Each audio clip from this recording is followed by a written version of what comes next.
Tuhan bersamamu. Inilah Injil Yesus Kristus menurut Lukas.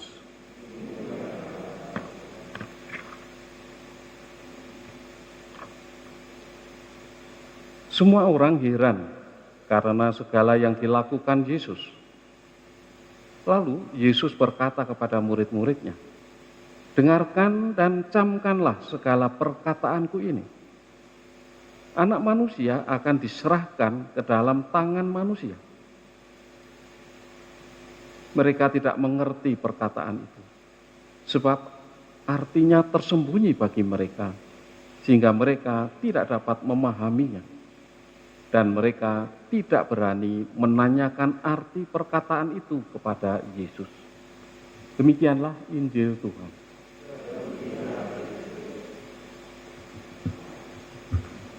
Saudara-saudari yang terkasih,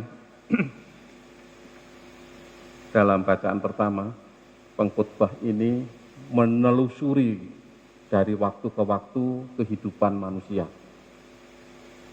Lebih-lebih perhatiannya pada kaum muda yang katanya sia-sia. Karena apa? Karena setelah ditelusuri dari waktu ke waktu, setiap kesempatan rahmat yang diberikan oleh Tuhan, yang akhirnya sia-sia itu karena apa? Karena tidak dimanfaatkan secara baik. Mengapa tidak bisa memanfaatkannya secara baik? Tidak memahami maknanya. Jadi arti sesuatu itu penting. Sebelum kita melakukan sesuatu itu kita perlu pahami. Kita perlu mengerti ya artinya apa ini. Kalau saya melakukan ini artinya apa? Kalau saya hidup di dunia ini artinya apa bagi Tuhan dan bagi orang lain. Arti yang kedua itu peran orang muda apa di dalam kehidupan bersama, hingga harus melakukan apa, dan juga tahu tempatnya. 3 hal ini penting untuk mengikuti pengkhotbah, menelusuri itu ya, menelusuri lorong waktu kehidupan kita itu. Supaya kita jangan sampai lalu akhirnya menjadi sia-sia hidup ini. Waktu itu begitu berharga, unik. Tidak bisa dibeli, tidak bisa ditabung, tidak bisa dipinjamkan, tidak bisa meminjam, mengkredit dan segala macam. Ya, ini unik. Keunikan seperti ini perlu kita tangkap apa ini. Juga kesempatan, Tuhan selalu memberikan kesempatan kepada kita. Jadi waktu dan kesempatan ini jangan sampai kita sia-siakan. Ada tenaga ketika masih muda untuk apa? Mungkin ada uang saku, atau uang jajan atau apa. Atau yang sudah punya penghasilan, ada suatu penghasilan dipakai untuk apa? Ada waktu memanfaatkan apa yang dianugerahkan Tuhan. Jadi ini semua harus dilihat dari kacamata Allah. Ini sebagai pemberian dari Allah. Ini sebagai kepercayaan dari Tuhan supaya kita kelola dengan baik. Arahnya bagaimana? Menggunakan waktu, kesempatan, tenaga maupun mungkin sedikit uang kekayaan itu. Dalam Injil kita dengarkan tadi cukup pendek, tetapi Yesus menubuatkan yang kedua, memberitahukan tentang kesengsaraannya. Yang kedua ini, yang pertama sudah.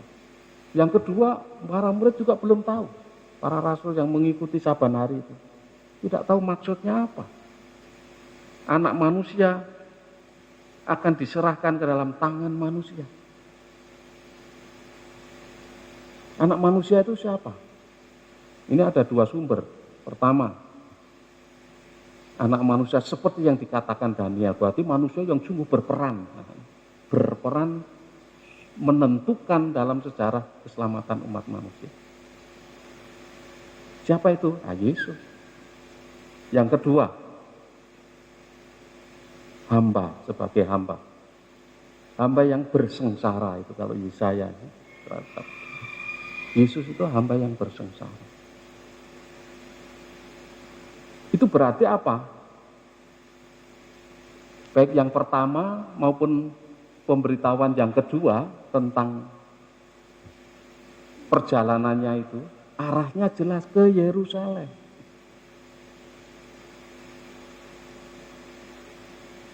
Dia harus mati disalib di Yerusalem.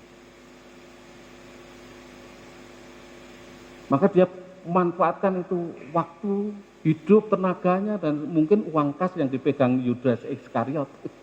Juga arah untuk mendukung, menuju ke sana. Menuju ke Yerusalem. Untuk apa? Untuk dimuliakan. Nah, tapi kemuliaannya didahului dengan penderitaan dan kematiannya ini yang penting. Jadi semua harus untuk kemuliaan Tuhan, untuk kemuliaan kita juga. Semua waktu, kesempatan apapun yang dianugerahkan Tuhan kepada kita harus kita arahkan hanya menuju kepada satu tujuan. Yerusalem surgawi, tidak ada yang lain. Supaya tidak sia-sia. Caranya bagaimana? Ambil bagian dalam kehidupan Tuhan. Maka dalam rangka menghayati kesengsaraan dan melibatkan para rasul itu supaya ambil bagian di dalam penderitaan Yesus itu, perjuangan Yesus itu, para murid ditantang. Bahkan itu Yakobus Yohanes kakak beradik yang mengikuti Yesus dan minta itu supaya duduk di sebelah kanan dan sebelah kiri. Mereka juga tidak tahu apa maknanya, artinya duduk sebelah kanan dan sebelah kiri. Tapi Yesus mengatakan, apakah kamu sanggup minum piala? Nah, minum piala. Sengsara dikaitkan dengan piala. Dibaptis. Seperti Yesus dibaptis ya. Mau seperti saya dibaptis. Ini sengsara juga, dibaptis itu sengsara. Kaitannya dengan penderitaan Yesus. Tetapi ini penderitaan yang membawa rahmat, berkat. Penderitaan yang menyelamatkan. Bukan penderitaan sia-sia. Lain dengan tadi orang muda yang sia-sia. Kalau tidak bisa menghayati hidupnya dengan baik. Ini penderitaan yang menyelamatkan. Redemptive suffering. Bahkan dalam situasi pandemi seperti ini bukan hanya penderitaan yang menyelamatkan, tetapi sekaligus juga menumbuhkan iman, harapan, dan cinta kasih. Karena orang ambil bagian, mau minum piala Yesus, mau dibaptis seperti Yesus.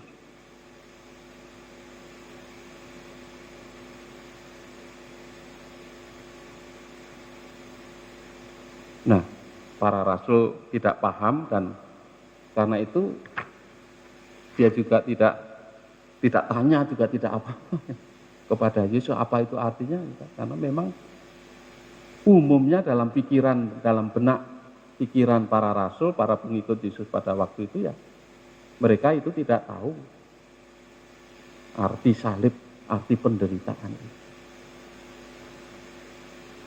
Petrus saja Tuhan tidak boleh, engkau tidak akan mengalami itu, kan? Tapi Yesus nyala iblis.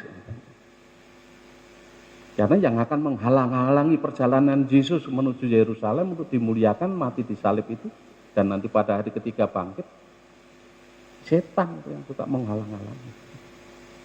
Jadi mulut Petrus yang dulu pernah dipakai oleh Allah Bapa untuk menyatakan Yesus Mesias, lalu oleh setan dipakai untuk menghalang-halangi perjalanan Yesus. Nah, inilah hikmat yang harus kita timba dari bacaan pertama yang diwariskan pengkhotbah ini. Dia punya hikmat menelusuri sejarah hidup manusia dan menemukan ternyata yang membuat sia-sia sumbernya bukan dari Tuhan. Yang suka menghalang-halangi orang berbuat baik sehingga hidup itu akhirnya menjadi tua dan sia-sia. tidak ada artinya, tinggal penyesalan belaka, itu ternyata roh jahat. Maka kita harus hati-hati. Kita mohon anugerah Roh Kudus untuk bisa menimbang-nimbang, memilih, dan memutuskan untuk tetap setia mengikuti perjalanan Tuhan menuju kemuliaan, meskipun harus melalui perjuangan, tantangan, bahkan penderitaan setelah pengorbanan nyawa.